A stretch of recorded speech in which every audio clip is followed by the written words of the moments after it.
Beros. At speaking of kaso ho, mga kababayan, speaking of kaso, mga bossing, naku po, eto may dagdag.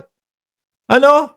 May dagdag kay Sas Rogando Sasot, mga bossing, na kaso. At eto naman po, hindi na po kay Senadora Risa Ontiveros, kay Jay Tariela naman po. Kagabi, kaninang umaga, habang naka-live tayo, may nagkomento dito sa atin eh. Ang sabi, Boss Mark, ano masasabi mo doon sa pagkakaso ni Jay Tariela dito kay Sas Rogando Sasot? Ang masasabi ko, eto ay content natin. Oh. Sabi ni Commissioner, Commodore Jay Tariela, no? This step is not solely about defending my name. It is about standing up for every public servant who silently endures online abuse and misrepresentation. I hope. Nasaan ba si Isas ngayon? Nasa China? Nandun pa din ba? No? Nandun yata eh. Si Isas nasa China. Kung di ako nagkakamali. Correct nyo na lang ho ako, mga kababayan. This step is not solely about defending my name. It is about standing up for every public servant who silent endure online abuse in misrepresentation. I hope this case send a clear message that truth matters and that those who serve the public deserve both respect and protection from malicious attack. Meron din ho itong isang kinagalitan, mga bossing eh. Yung pong kapangalan natin, kaya lang ang apelido Lopez naman ho. Doon mismo, no, sa Kongreso, sa loob ng Kongreso, nagpe-fake news, mga kababayan, yung kasama nila Sas Sasot, nila Sas. Si Mark Lopez, di ba? Nagpe-fake news. Lalong-lalo na yung sinasabi niya na, tayo din po nagwa-water cannon sa China. Tayo din po nagwa-water cannon. Napagalitan. Yan yung mga ganyan na mga komento nila at sinasabi nila. Biruin niyo po, mga bossing, ang laging pinapalabas ho ng China, mga kababayan, tayo, yung mga nagsisimula po. Tayo yung bumubuyo sa kanila para gawin nila yung pagwa-water cannon sa ating mga barko. Tapos mariringgan ang ating kapwa Pilipino na sinasabi, nagwa-water cannon din tayo sa China. Lalong gagamitin ng narrative. Tignan nyo po, yung Pilipino, sinasabi niya, nagwa-water cannon ang Pilipinas. Lalong gagamitin ng China bilang naratibo ho nila, bilang propaganda po nila. Kaya dapat iniiwasan yung mga ganyan. Ayun. Umamin. Opo, fake news po ako. Kapag nung nandun ako sa mga Congress, malungkot na, lalo na si Trixie Angeles.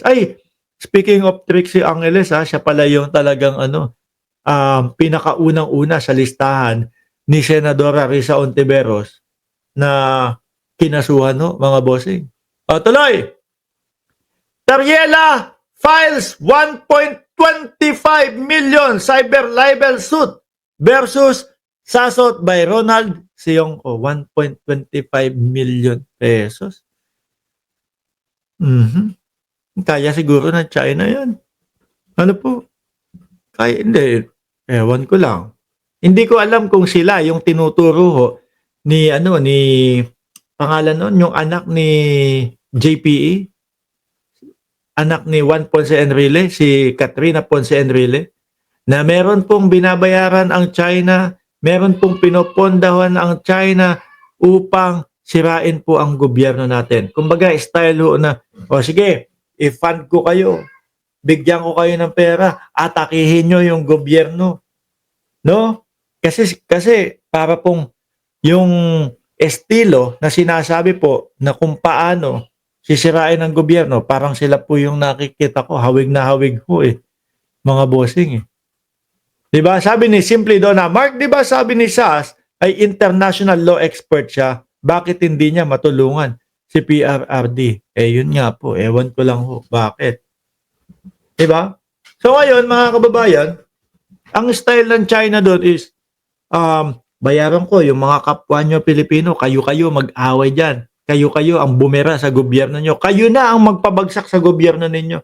Upang sa ganon, ito, nakatindig lang kami dito habang pinapanood ko namin kayo at humihina ang inyong bansa.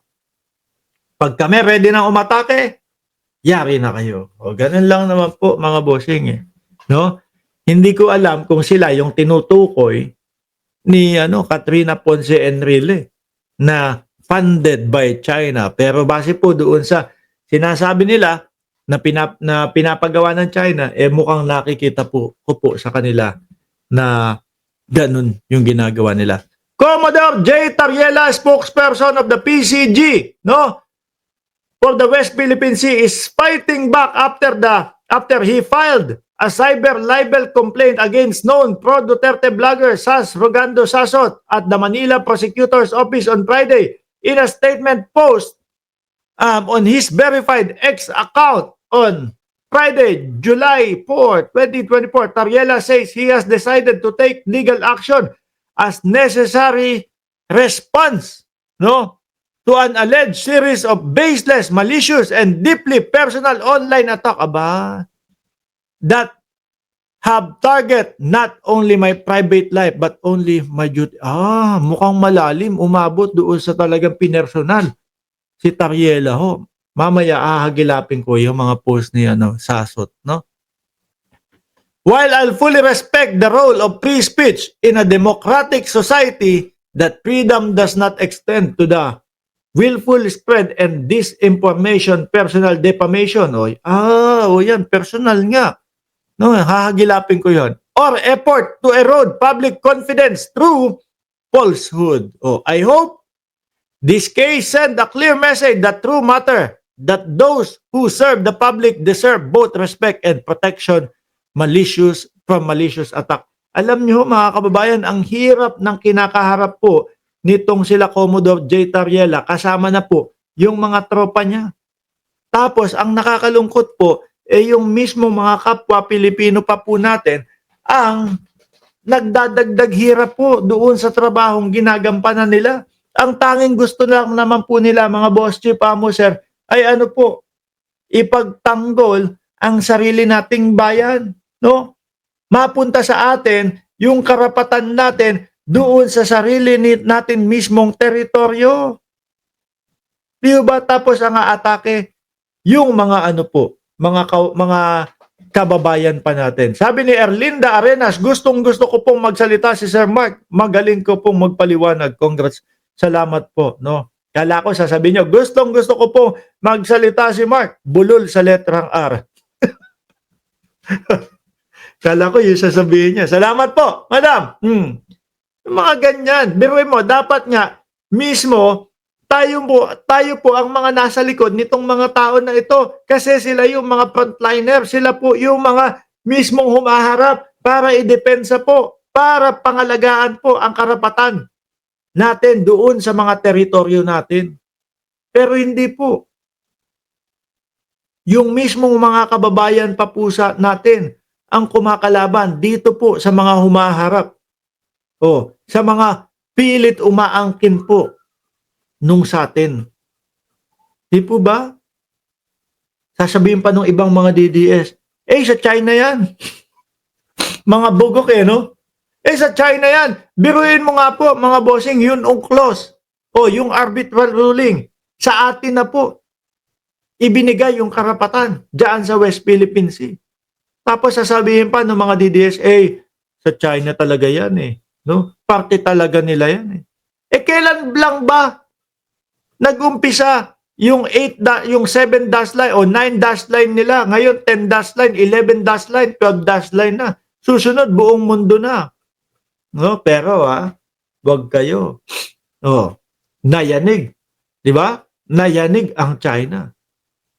Isang pagpataw lang pala ng taripa ni Donald Trump. Magkano ilan? 125% o 145% na taripa.